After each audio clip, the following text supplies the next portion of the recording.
In the last video, we solved the inequality 2x minus 1 over x plus 3 less than or equal to 0. In this video, I want to solve this inequality again, but by a different method. And that different method will lead into the idea of quadratic inequalities. I explained in the last video that multiplying both sides by x plus 3 was problematic because x plus 3 could be positive for some values of x or negative for other values of x. So we had to consider both of these cases separately. Of course, x cannot equal 3. So x cannot equal minus 3. So x plus 3 cannot equal 0. So we don't have to consider that case. The reason that x cannot equal minus 3 is that we don't want division by 0. Another way to cancel x plus 3 and get this inequality into a straight line is to multiply both sides by x plus 3 squared. And we won't have any problems with this because anything squared is positive. Any number or expression squared is positive. As a matter of fact, it's strictly positive here because x cannot equal minus 3. If x is not equal to minus 3, this thing is not going to be 0. So we take our inequality and stick x plus 3 squared on both sides, and this will not change because x plus 3 squared is positive. You can see on the left hand side that we will cancel one of these x plus 3 squareds. So on the left hand side we will have x plus 3 times 2x minus 1 less than or equal to 0 times this. Well, that's just 0. Now this thing here is actually a quadratic inequality. If we multiply out the left hand side, we will get a quadratic expression. In order to solve this inequality, we start by solving the equation. So the equation is x plus 3 times 2x minus 1 equals 0. So how do we solve this equation? Well, we already have the factors, and the product of the factors is 0. And the only way we can get 0 on the right hand side is if either of these factors are 0. So if we put x plus 3 equal to 0, we get x equals minus 3. If we put this other factor equal to 0, then we'll have x plus 3 by 0, which will give us 0. We get 2x equals plus 1, or x equals a half. So these are the solutions of the quadratic equation. The next step is to draw a graph of this quadratic expression. So I'm going to call this quadratic expression y. If you want to, you can multiply it out. Get x by 2x is 2x squared. We have minus x plus 6x giving plus 5x. Then we have plus 3 by minus 1 gives minus 3. Notice that the x squared term is positive. So that tells us something about what the graph will look like. It will be an upright parabola because the x squared term is positive.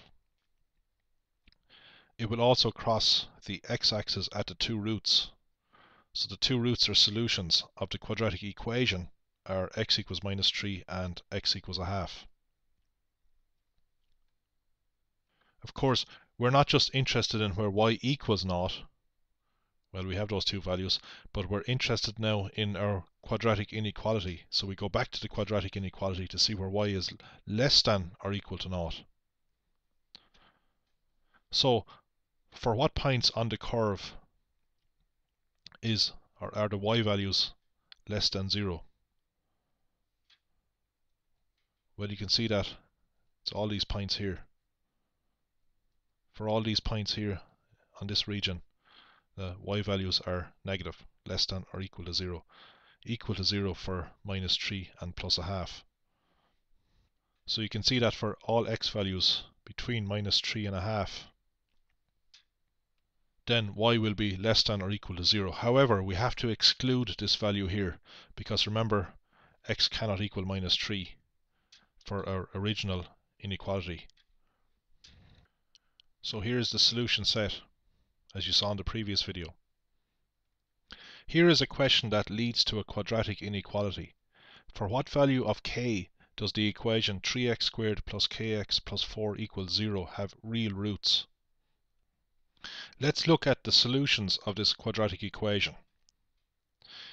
A is 3, B is k, C is 4 for this quadratic equation.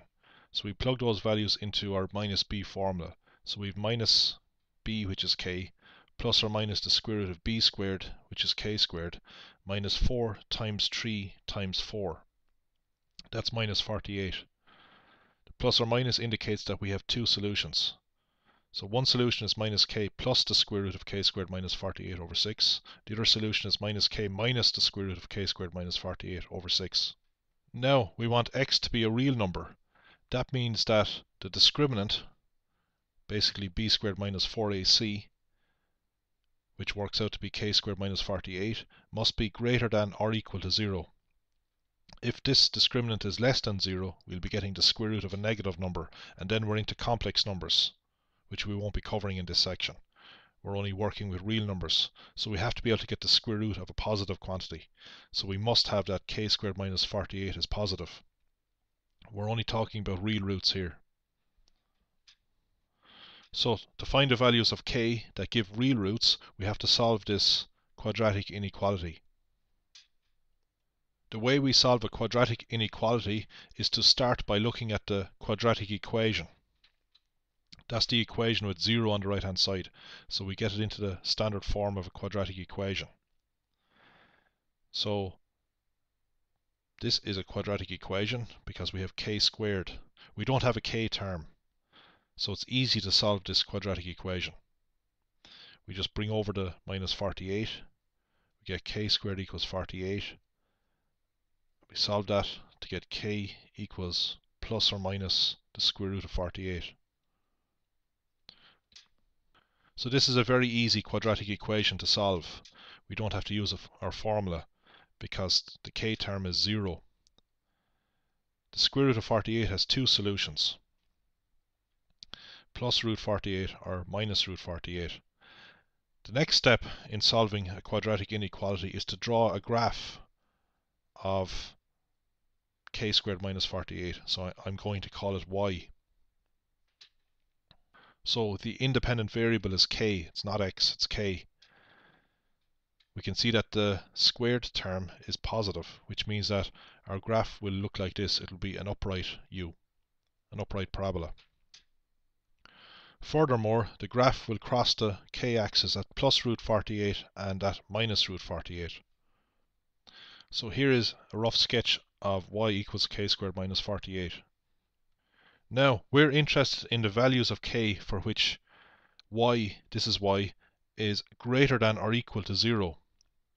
So that means we're interested in the part of the curve that is above the k-axis. This part here and this part here. So points, all points on the shaded part have positive y values. Now we have to include these values because y could be either greater than 0 or equal to 0.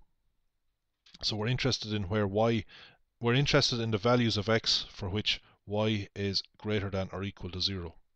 In other words, the values of x for which the curve is above the x-axis or equal to the x-axis, as it is at these 2 points. So you can see what those values of k are. This region here and this region here. So the solution to the quadratic inequality is k greater than or equal to plus root 48 and k less than or equal to minus root 48. To see that that makes sense, if we take a value of k that's greater than plus root 48, say this value here, then the y value will be positive. The y value will be greater than 0. In other words, k squared minus 48 will be greater than 0. If we take this value here, which is plus root 48, then the y value is equal to 0, and that's allowed. Similarly, if we take a value of k that's less than minus root 48, like this value here, the corresponding y value will be way up here somewhere. If I extend the curve on, the corresponding y value will be positive. In other words, for this value of k, k squared minus 48 will be greater than 0. If we take this value here, minus root 48, then k squared minus 48 will actually equal 0.